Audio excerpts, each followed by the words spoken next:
Assalamualaikum warahmatullahi wabarakatuh. Perkenalkan, nama saya Bayu Royan, salah satu mahasiswa dari Universitas Ibrahimi,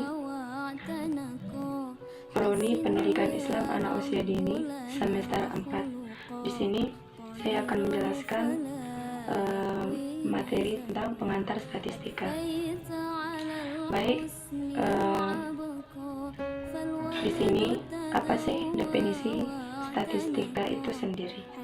Statistik adalah ilmu yang mempelajari tentang seluk-beluk data, yaitu tentang pengumpulan, pengelolaan, penganalisan, penafsiran, dan penarikan kesimpulan dari data yang berbentuk angka-angka. Menurut statistik di sini menurut Esperanto dalam arti sempit ialah data ringkasan yang berbentuk angka kuantitatif.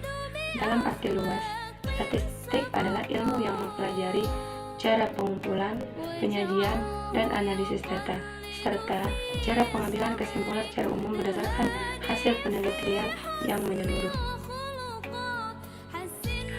Adapun komponen-komponen statistik di sini antara lain data, kelakuan data, kesimpulan, angka-angka.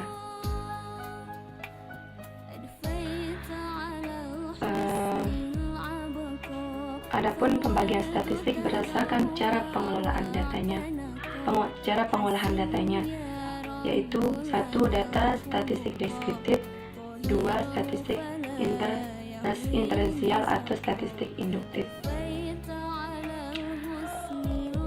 Statistik deskriptif ialah fungsinya untuk menerangkan keadaan, gejala, atau persoalan. Statistik inferensial atau statistik induktif fungsinya untuk meramalkan dan mengontrol keadaan atau kejadian.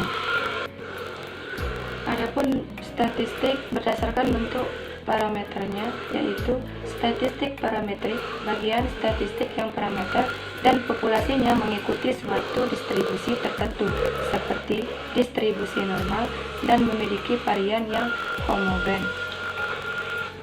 Sedangkan statistik non-parametrik yaitu bagian statistik yang parameter dan populasinya tidak mengikuti suatu distribusi tertentu atau memiliki distribusi yang bebas dari persyaratan dan variannya tidak terlalu homogen. Peranan statistik dalam kehidupan sehari-hari contohnya seperti angka-angka kenakalan remaja, tingkat biaya hidup, tingkat kecelakaan, lalu lintas. Selanjutnya, metodologi statistik. Apa itu metodologi statistik? Antaranya 1. Identifikasi masalah, 2. Pengumpulan data, 3. Klasifikasi data, 4. Penyajian data, 5. Analisis data. Identifikasi masalah merupakan tahap awal atau tahap perencanaan. Pada tahap ini, masalah atau persoalan yang ada dipahami atau didefinisikan secara jelas dan tepat. Misal, sifat permasalahan, luas permasalahan, dampak situasi, dan lain-lain. Selanjutnya, tentang data intern dan ekstern dikumpulkan melalui data-data yang tersedia. Data-data diperoleh yang dikumpulkan melalui sumber-sumber yang telah ada. Data-data asli, data-data yang diperoleh dan dikumpulkan secara langsung. Adapun syarat data yang baik yaitu data harus objektif, 2. Data harus bisa mewakili, 3. Kesalahan baku, 4. Harus tepat waktu, dan yang kelima harus relevan. Selanjutnya, klasifikasi data. Pada tahap klasifikasi data, data yang sudah ada dikelompokkan sesuai dengan tujuan penelitian dan diidentifikasi berdasarkan kemiripan atau kesamaan sifat, kemudian disusun dalam kelompok-kelompok. Salah satu metode pengklasifikasian data yang sering digunakan adalah metode coding. Yang selanjutnya terakhir, penyajian data. Data yang sudah diklasifikasikan disajikan atau ditampilkan dalam bentuk tabel atau grafik. Analisis data. Diinterpretasikan hasil dari tahap sebelumnya dan merupakan tahap akhir sebelum penarikan kesimpulan.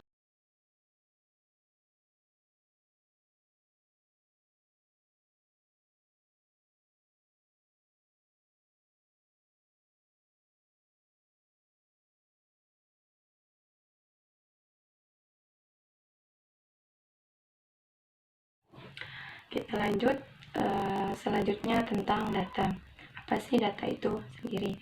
Data di sini ialah himpunan nilai, variat, datum atau informasi lain yang diperoleh dari observasi, pengukuran dan penilaian terhadap suatu objek atau lebih. Adapun di sini jenis-jenis data. Jenis-jenis data dapat dibagi menjadi dua, yaitu data kuantitatif dan data kualitatif. Data kuantitatif dibagi menjadi dua, yaitu data diskrit dan data kontinu. Sedangkan data kualitatif ialah seperti jenis kelamin, warna bunga, habitat dan lain-lain.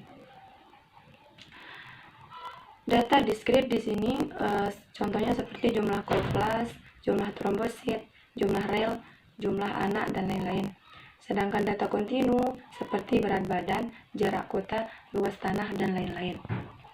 Berdasarkan cara menyusun angkanya seperti data nominal, yaitu data statistik yang cara menyusunnya didasarkan pada klasifikasi tertentu. Sedangkan data ordinal atau urutan yaitu data statistik yang cara menyusun angkanya didasarkan pada urutan atau ranking. Yang ketiga, data interval yaitu data statistik di mana terdapat jarak yang sama di antara hal-hal yang sedang diteliti. Selanjutnya, sumber data statistika dibagi menjadi dua, data primer, data sekunder.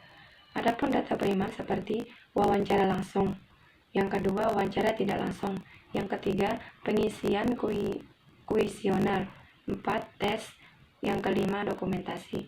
Sedangkan data sekunder data dari pihak lain, antaranya BPS, Bank Indonesia, World Bank, dan FAO dan lain-lain. Adapun penyajian data yaitu penyajian data dalam bentuk tabel. Yang kedua, penyajian data dalam bentuk diagram. Yang ketiga,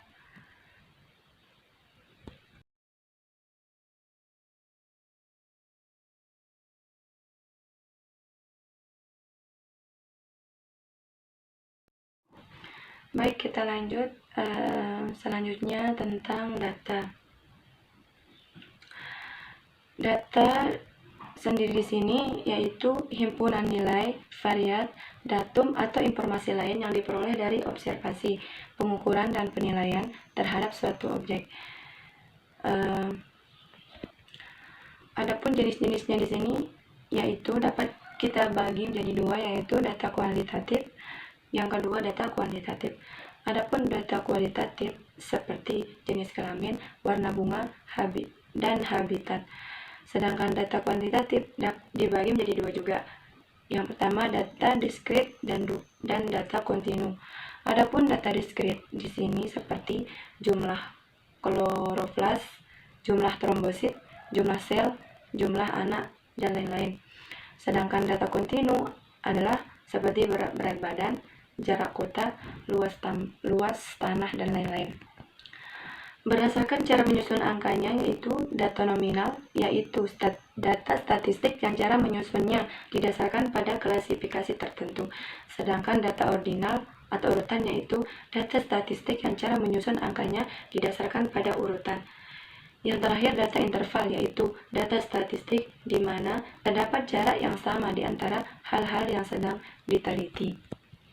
Berdasarkan bentuk angkanya, data tunggal yaitu data statistik yang angka-angkanya merupakan satu unit atau satu kesatuan. Sedangkan data kelompok yaitu data statistik tiap unitnya terdiri dari sekelompok angka. Sedangkan berdasarkan waktu pengumpulannya, data seketika yaitu data statistik yang mencerminkan keadaan pada suatu waktu saja. Sedangkan data urutan waktu yaitu data statistik yang mencerminkan keadaan dari waktu ke waktu secara berurutan. Selanjutnya, sumber data statistika dibagi menjadi dua.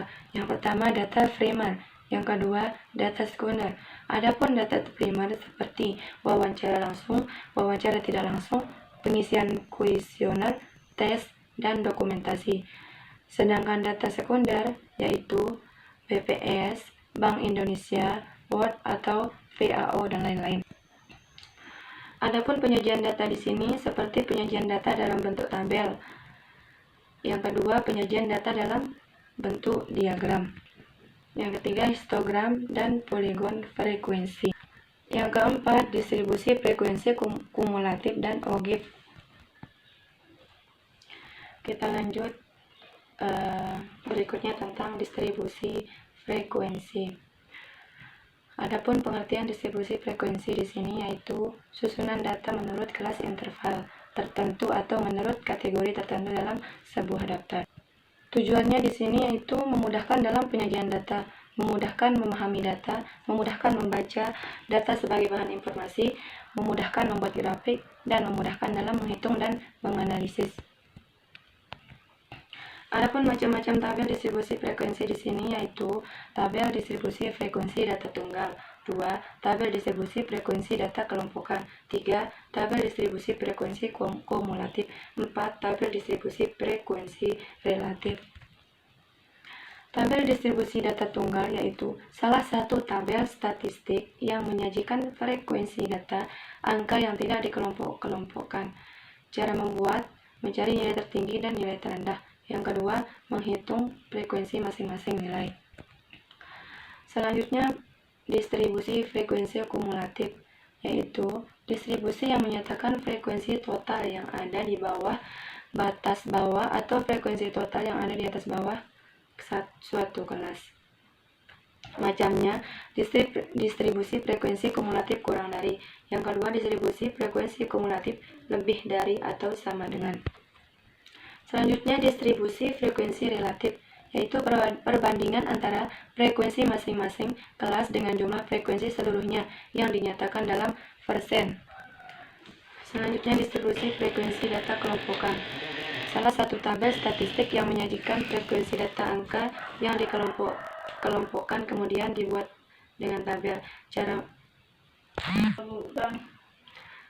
Selanjutnya, distribusi frekuensi relatif, yaitu perbandingan antara frekuensi masing-masing kelas dengan jumlah frekuensi seluruhnya yang dinyatakan dalam persen.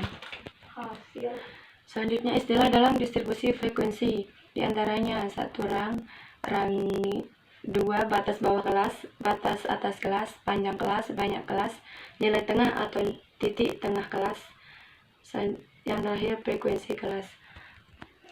Kita lanjut tentang ukuran pemusatan data. Ukuran pemusatan data yaitu ukuran pemusatan data tunggal dan ukuran pemusatan data kelompok. Adapun ukuran pemusatan data tunggal yaitu nilai tunggal dari data yang dapat memberikan gambaran yang lebih jelas dan singkat tentang di sekitar mana data itu memusat serta dianggap mewakili seluruh data. Jenis ukuran pemusatan data tunggal yaitu nilai rata-rata hitung atau mean, median, dan modus. Di sini nilai rata-rata hitung mean yaitu suatu bilangan yang mewakili sekumpulan data. Sedangkan median nilai tengah dari kumpulan data yang telah diurutkan disusun dari data terkecil sampai data terbesar. Sedangkan modus yaitu nilai data yang paling sering muncul atau nilai data yang frekuensinya paling besar, modus atau frekuensi tertinggi. Selanjutnya tentang ukuran letak data tunggal. Jenis ukuran letak data seperti kuartil, desil, persentil. Kuartil di sini yaitu titik atau skor atau nilai yang membagi seluruh distribusi frekuensi ke dalam 4 bagian yang sama besar, yaitu masing-masing sebesar 1/4n. Sedangkan desil di sini titik atau skor atau nilai yang membagi seluruh distribusi frekuensi dari data yang sedang diselidiki dalam 10 bagian yang sama besar, yaitu masing-masing sebesar 1/10n. Sedangkan persentil ialah titik atau nilai atau skor yang membagi suatu distribusi frekuensi menjadi 100 bagian yang sama besar. Mungkin hanya itu saja yang saya bisa sampaikan. Kurang lebihnya saya mohon maaf. Akhirul kalam, wassalamualaikum warahmatullahi wabarakatuh.